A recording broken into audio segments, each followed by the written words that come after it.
വെളിപാടിൻ്റെ പുസ്തകം 2-ാം അധ്യായം 10-ാമത്തെ തിരുവചനം.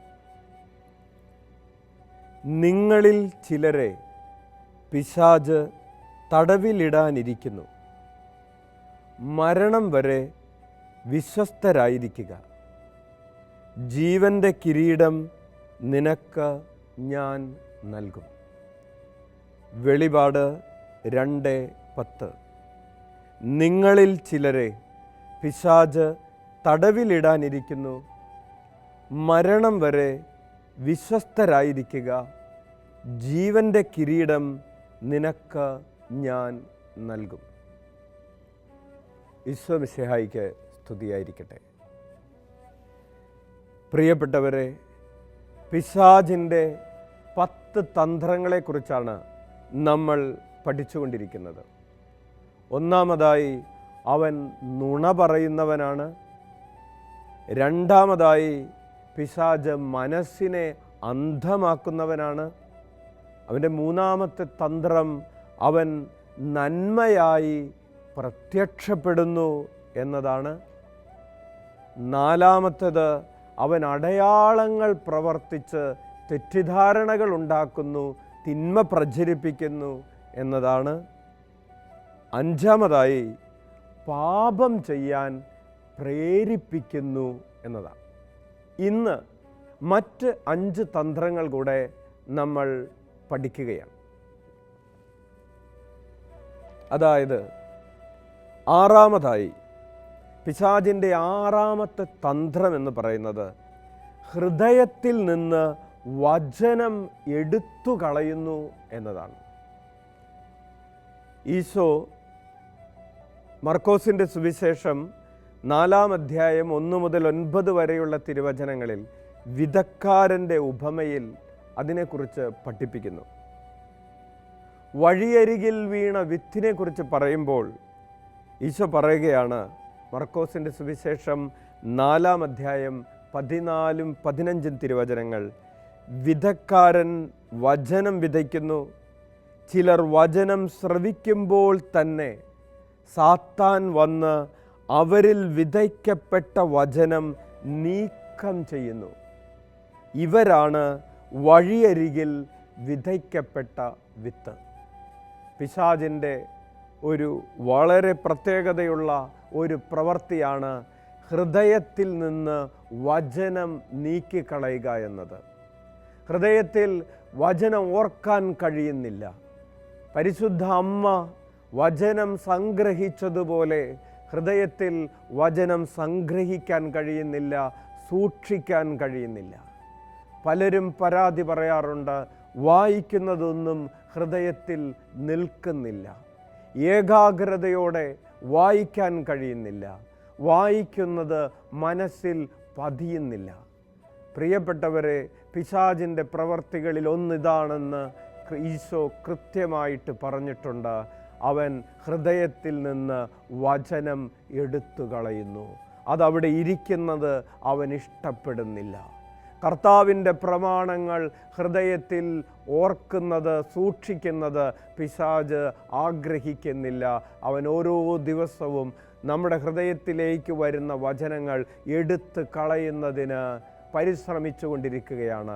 അതിനുവേണ്ടി ലോകത്തിൻ്റെ വാർത്തകൾ കൊണ്ട് ഹൃദയം അവൻ കുത്തി നിറയ്ക്കുന്നു, വചനം പുറത്താക്കപ്പെടുന്നു.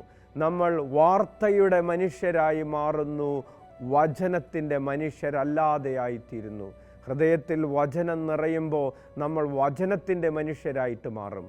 ഹൃദയത്തിൽ വാർത്തകളാണ് നിറയുന്നതെങ്കിൽ നമ്മൾ വെറും വാർത്തകളുടെ, ഇന്നത്തെ വാർത്ത നാളെ വാർത്തയല്ല. അപ്പോൾ നമ്മൾ ഇന്നുള്ളതും നാളെ ഇല്ലാത്തതുമായതിൻ്റെ പിറകെ നടക്കാൻ പിശാച് നമ്മളെ പ്രേരിപ്പിക്കുന്നു. ഹൃദയത്തിൽ നിന്ന് അവൻ വചനം എടുത്തു കളയുന്നു. പരസ്പരം ക്ഷമിക്കണമെന്നുള്ള വചനം അവൻ എടുത്തു കളയുന്നു. വിശുദ്ധിയിൽ ജീവിക്കണം, ഞാൻ പരിശുദ്ധനായിരിക്കുന്നത് പോലെ നിങ്ങളും പരിശുദ്ധരായിരിക്കുവിനെന്ന വചനം അവൻ എടുത്തു കളയുന്നു. നിങ്ങൾ അസൂയപ്പെടരുതെന്ന വചനം അവൻ എടുത്തു കളയുന്നു. സ്നേഹം ദീർഘക്ഷമയും ദയയുമുള്ളതാണ് എന്ന വചനം അവൻ എടുത്തു കളയുന്നു.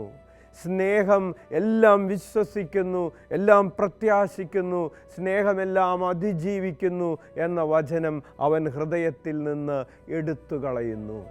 പിശാച് ഹൃദയത്തിൽ നിന്ന് വചനം എടുത്തു കളയുന്നു എന്നതാണ് അവൻ്റെ 6ാമത്തെ തന്ത്രം. 7ാമതായി പിശാച് പലതരത്തിലുള്ള പീഡകൾ, രോഗങ്ങൾ മനുഷ്യന് കൊണ്ടുവരുന്നു. ലൂക്കായുടെ സുവിശേഷം 13-ാം അധ്യായം 16-ാമത്തെ തിരുവചനത്തിൽ കൂനുള്ള സ്ത്രീയെ സുഖപ്പെടുത്തുന്ന സംഭവവുമായി ബന്ധപ്പെട്ട് ഈശോ പറയുന്നു, 18 വർഷം സാത്താൻ ബന്ധിച്ചിട്ടിരുന്നവളായ അബ്രാഹത്തിൻ്റെ ഈ മകളെ സാബത്ത് ദിവസം അഴിച്ചുവിടേണ്ടതില്ലെന്നോ. അതായത് ഈശോ പറയുകയാണ്, 18 വർഷം ഇവളെ ഈ കൂനുള്ളവളായി ബന്ധിച്ചിട്ടിരുന്നത് പിശാചാണെന്ന്. ജോബിൻ്റെ പുസ്തകത്തിൽ നമുക്കറിയാം, ജോബിനെ പരീക്ഷിക്കാൻ ദൈവം അനുവാദം കൊടുത്തു. ജോബിൻ്റെ ശരീരത്തിൽ സ്പർശിക്കാൻ ദൈവം അനുവാദം കൊടുത്തു. പിശാചാണ് അവന് രോഗം കൊണ്ടുവരുന്നതെന്നാണ് ആ വചനഭാഗം പറയുന്നത്. അതുപോലെ തന്നെ മൂകനും ബധിരനുമായ ഒരു പിശാച് ബാധിച്ച മനുഷ്യൻ മൂകനായി ബധിരനായി തീർന്നത് വചനത്തിൽ നമ്മൾ വായിക്കുന്നുണ്ട്. അപ്പോൾ പിശാച് രോഗപീഠകൾ കൊണ്ടുവരുന്നവനാണ്. അപ്പോസ്തല പ്രവർത്തനങ്ങൾ 10-ാം അധ്യായം 38-ാമത്തെ തിരുവചനം പത്രോസിൻ്റെ കൊർന്നേലിയസിൻ്റെ വീട്ടിലുള്ള പ്രഭാഷണമാണ്. വിജാതീയനായ കൊർന്നേലിയസിൻ്റെ വീട്ടിൽ നിന്ന് പത്രോസ് ഈശോയെക്കുറിച്ച് പ്രഘോഷിക്കുകയാണ്. അവൻ പറയുകയാണ്, നസ്രായനായ യേശുവിനെ പരിശുദ്ധാത്മാവിനാലും ശക്തിയാലും ദൈവം എങ്ങനെ അഭിഷേകം ചെയ്തുവെന്നും അവൻ എപ്രകാരം നന്മ പ്രവർത്തിച്ചുകൊണ്ടും പിശാചിനാൽ പീഡിപ്പിക്കപ്പെട്ടവരെ സുഖപ്പെടുത്തിക്കൊണ്ടും ചുറ്റി സഞ്ചരിച്ചുവെന്ന് നിങ്ങൾക്ക് അറിയാം. പിശാചിനാൽ പീഡിപ്പിക്കപ്പെട്ടവരെ സുഖപ്പെടുത്തിയ ഈശോ, അതായത് പിശാചിൻ്റെ 7ാമത്തെ തന്ത്രമാണ് പലതരത്തിലുള്ള രോഗപീഠകളിലൂടെ മനുഷ്യനെ പീഡിപ്പിക്കുക എന്നത്. പ്രിയപ്പെട്ടവരെ, അതേസമയം തന്നെ ചേർത്ത് പറയട്ടെ, എല്ലാ രോഗങ്ങളും എല്ലാ തകർച്ചകളും അത് പിശാചിൻ്റെ പീഡയാണെന്ന് പറയരുത്. പക്ഷെ അതേസമയം തന്നെ ചില തകർച്ചകൾ, ചില രോഗങ്ങൾ പിശാചിൻ്റെ പീഡ മൂലമാണെന്ന് വചനം പഠിപ്പിക്കുന്നുണ്ട്. 8ാമതായി പിശാചിൻ്റെ തന്ത്രമാണ് അവൻ കൊലപാതകിയാണ്, അവൻ നാശം കൊണ്ടുവരുന്നവനാണ്. യോഹന്നാൻ്റെ സുവിശേഷം 8-ാം അധ്യായം 44-ാമത്തെ തിരുവചനം, നിങ്ങൾ നിങ്ങളുടെ പിതാവായ പിശാചിൽ നിന്ന് ഉള്ളവരാണ്, നിങ്ങളുടെ പിതാവിൻ്റെ ഇഷ്ടമനുസരിച്ച് പ്രവർത്തിക്കാൻ നിങ്ങൾ ആഗ്രഹിക്കുന്നു. അവനാകട്ടെ ആദ്യം മുതൽ കൊലപാതകിയാണ്, അവൻ ഒരിക്കലും സത്യത്തിൽ നിലനിന്നിട്ടില്ല.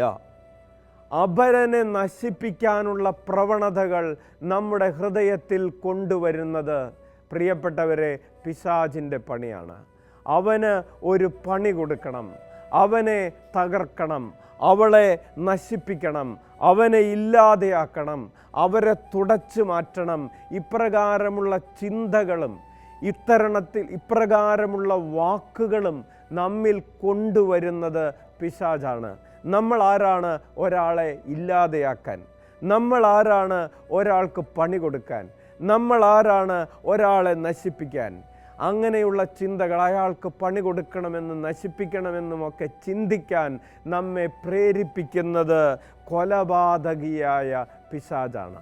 പിശാചിൻ്റെ 8ാമത്തെ തന്ത്രമാണ് നമ്മുടെ ഉള്ളിൽ നിന്ന് നാശത്തിൻ്റെ പ്രവർത്തികൾ കൊണ്ടുവരിക എന്നുള്ളത്. ആഭിചാരക്രിയകളിലേക്ക്, മന്ത്രവാദത്തിലേക്ക്, നശീകരണ പ്രവർത്തനങ്ങളിലേക്കൊക്കെ നമ്മെ തള്ളിവിടുക എന്നത് പിശാചിൻ്റെ പണിയാണ്. അതുപോലെ തന്നെ അപ്രകാരമുള്ള കാര്യങ്ങളെ ഓർത്ത് ഭയപ്പെട്ടിരിക്കുക എന്ന് പറയുന്നതും പിശാചിൻ്റെ പണിയാണ്. മറ്റുള്ളവരെന്നെ നശിപ്പിക്കാൻ നോക്കുന്നു എന്ന് ചിന്തിക്കാൻ പ്രേരിപ്പിക്കുന്നത് പിശാചിൻ്റെ പണിയാണ്. അവൻ കൊലപാതകിയാണ്. യോഹന്നാൻ്റെ ലേഖനം, 1-ാം ലേഖനം 3-ാം അധ്യായം 12-ാമത്തെ തിരുവചനം, പിശാച് തിന്മയുടെ സന്തതിയും സഹോദരനെ കൊന്നവനുമായ കായനെ പോലെ ആകരുത്. വചനം പറയുകയാണ്, യോഹന്നാൻ ശ്ലീഹ പറയുകയാണ്, നിങ്ങൾ തിന്മയുടെ സന്തതിയും, സൺ ഓഫ് ഈവിൾ വൺ, സഹോദരനെ കൊന്നവനുമായ കായനെ പോലെ ആകരുത്. നിങ്ങൾ കായനെ പോലെ ആകരുത്. തിന്മയുടെ സന്തതിയെ പോലെ തീരരുത്. അതായത് നശിപ്പിക്കാൻ നോക്കുന്നവരാകാൻ വേണ്ടിയിട്ടല്ല, നശിപ്പിക്കുന്നവരാകാൻ വേണ്ടിയിട്ടല്ല. നമ്മൾ പറയുന്നു ഞങ്ങൾ അവനെ ഇല്ലാതെയാക്കി, പേസ്റ്റാക്കി എന്നൊക്കെ കുട്ടികൾ പറയുന്നത് പോലെ. പ്രിയപ്പെട്ടവരെ, നിങ്ങളതുപോലെ ആകരുത്. കായേനെ പോലെ ആകരുത്. പിശാചിൻ്റെ സന്തതിയെ പോലെ നിങ്ങൾ പെരുമാറരുത്. വെളിപാടിൻ്റെ പുസ്തകം 2-ാം അധ്യായം 10-ാമത്തെ തിരുവചനത്തിൽ സ്മിർണയിലുള്ള സഭയ്ക്ക് എഴുതിയ വചനഭാഗമാണ് നമ്മൾ ഈ ശുശ്രൂഷയുടെ ആരംഭത്തിൽ വായിച്ചത്. നിങ്ങളിൽ ചിലരെ പിശാച് തടവിലിടാനിരിക്കുന്നു, നിങ്ങളെ നശിപ്പിക്കാൻ നോക്കാനിരിക്കുന്നു, പലരെയും അടിമകളാക്കാനിരിക്കുന്നു. മരണം വരെ വിശ്വസ്തരായിരിക്കുക. ഒരുപക്ഷെ ചില തിന്മകളുടെ പ്രവർത്തികൾ മൂലം, ചില ദുരന്തങ്ങളിലൂടെ ജീവിതത്തിലൂടെ കടന്നു പോകേണ്ടി വന്നേക്കാം. മറ്റുള്ളവരുടെ ദുഷ്ടത മൂലം, കുത്തുവാക്കുകൾ മൂലം, പീഡനങ്ങൾ മൂലം ചില ഹൃദയവ്യഥകളിലൂടെ കടന്നു പോകേണ്ടി വന്നേക്കാം. പക്ഷേ അപ്പോഴും വചനം പറയുന്നു, നിങ്ങൾ മരണം വരെ വിശ്വസ്തരായിരിക്കുക. കർത്താവിൻ്റെ വഴി വിട്ട് കൊലപാതകത്തിൻ്റെ വഴിയിലൂടെ സഞ്ചരിക്കാതിരിക്കുക. നാശത്തിൻ്റെ വഴി അന്വേഷിക്കാതിരിക്കുക. തിന്മ ചെയ്തവർക്ക് തിരിച്ച് തിന്മ ചെയ്യാനുള്ള വഴികൾ അന്വേഷിക്കാതിരിക്കുക. നിങ്ങളെ മുറിപ്പെടുത്തിയവരെ തിരിച്ച് മുറിപ്പെടുത്താനുള്ള സാഹചര്യങ്ങൾ അന്വേഷിക്കാതിരിക്കുക. നിങ്ങൾ മരണം വരെ വിശ്വസ്തരായിരിക്കുക. പിശാചിൻ്റെ 9-ാമത്തെ തന്ത്രമാണ് പ്രേഷിത പ്രവർത്തനത്തെ എതിർക്കുക എന്നത്. തെസ്സലോനിയക്കാർക്ക് എഴുതിയ 1-ാം ലേഖനം 2-ാം അധ്യായം 17-18 തിരുവചനങ്ങളിലൂടെ പൗലോസ് പറയുകയാണ്, നിങ്ങളെ സന്ദർശിക്കാൻ ഞങ്ങൾ ആഗ്രഹിച്ചു, എന്നാൽ സാത്താൻ ഞങ്ങളെ തടസ്സപ്പെടുത്തി. പൗലോസ് തെസ്സലോനിയയിലുള്ള സഭയെ, അവിടെയുള്ള വിശ്വാസികളെ സന്ദർശിക്കാൻ ആഗ്രഹിച്ചത് സുവിശേഷം പ്രഘോഷിക്കാനാണ്, അവരെ വിശ്വാസത്തിൽ ശക്തിപ്പെടുത്താനാണ്, അവരെ വളർത്താനാണ്. പക്ഷേ പൗലോസ് പറയുന്നു, പിശാച് ഞങ്ങളെ തടസ്സപ്പെടുത്തി, അതുകൊണ്ട് ഞങ്ങൾക്ക് വരാൻ കഴിഞ്ഞില്ല. പ്രിയപ്പെട്ടവരെ, പല മിഷൻ പ്രവർത്തനങ്ങളിലും മിഷൻ കേന്ദ്രങ്ങളിലുമൊക്കെ എന്തുകൊണ്ടാണ് വചനം പ്രഘോഷിക്കപ്പെടാനായിട്ട് സാധിക്കാത്തത്? പലപ്പോഴും വചനം പ്രഘോഷിക്കപ്പെടുന്നതിന് തടസ്സം നിൽക്കുന്ന ഒന്നാമത്തെ ആള് പിശാചാണ്. ഉള്ളിലുള്ള ആഗ്രഹത്തെ തടസ്സപ്പെടുത്തുന്നു, നമ്മൾക്ക് ഭയം തരുന്നു. നിങ്ങൾ അവിടെ പോയാൽ നിങ്ങൾക്ക് രോഗം വരും. നിങ്ങളൊരു ദേശത്ത് പോയാൽ, നിങ്ങൾ ഒറീസയിൽ പോയാൽ, നിങ്ങൾ നോർത്ത് ഇന്ത്യയിൽ പോയാൽ നിങ്ങൾക്ക് പലതരത്തിലുള്ള രോഗങ്ങൾ വരും, ആക്രമണങ്ങൾക്കിരയാകും, നിങ്ങൾ കൊല്ലപ്പെടും എന്നൊക്കെയുള്ള പലതരത്തിലുള്ള ഭയങ്ങൾ ഉള്ളിൽ തരുന്നു. പ്രേഷിത പ്രവർത്തനത്തെ തടസ്സപ്പെടുത്തുന്നു, വളർച്ച മുരടിപ്പിച്ച് കളയുന്നു എന്ന സാഹചര്യമുണ്ടാക്കുന്നു. പിശാചിൻ്റെ 9-ാമത്തെ തന്ത്രമാണ് പ്രേഷിത പ്രവർത്തനത്തെ എതിർക്കുക എന്നത്. സുവിശേഷം ഞാൻ എൻ്റെ ചുറ്റുപാടുമുള്ളവരോട് പറഞ്ഞാൽ അവർ എന്നെ സ്വീകരിക്കുകയില്ല എന്ന ഭയം എൻ്റെ ഉള്ളിലുണ്ടാക്കുന്നു. എൻ്റെ കൂട്ടുകാർക്ക് ഞാൻ വേണ്ടാത്തവനായിത്തീരും, വേണ്ടാത്തവളായിത്തീരും എന്നുള്ളൊരു ചിന്ത ഉള്ളിലുണ്ടാകുന്നു. പിശാച് പ്രേഷിത പ്രവർത്തനത്തെ തകർക്കാൻ നോക്കുന്നു. അതാണ് പിശാചിൻ്റെ 9-ാമത്തെ തന്ത്രം. പിശാചിൻ്റെ 10-ാമത്തെ തന്ത്രമാണ് തിരഞ്ഞെടുക്കപ്പെട്ടവരുടെ മേൽ കുറ്റമാരോപിക്കുക എന്നത്. വെളിപാടിൻ്റെ പുസ്തകം 12-ാം അധ്യായം 10-ാമത്തെ തിരുവചനം, നമ്മുടെ സഹോദരരെ ദുഷിക്കുകയും രാപ്പകൽ ദൈവസമക്ഷം അവരെ പഴി പറയുകയും ചെയ്തിരുന്നവൻ വലിച്ചെറിയപ്പെട്ടു.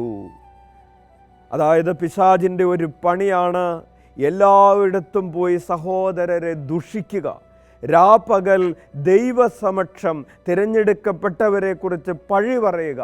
ഇപ്രകാരം ഒരു ഉദാഹരണം നമ്മൾ ജോബിൻ്റെ പുസ്തകം 1-ാം അധ്യായം 11-ാമത്തെ തിരുവചനത്തിൽ വായിക്കുന്നു.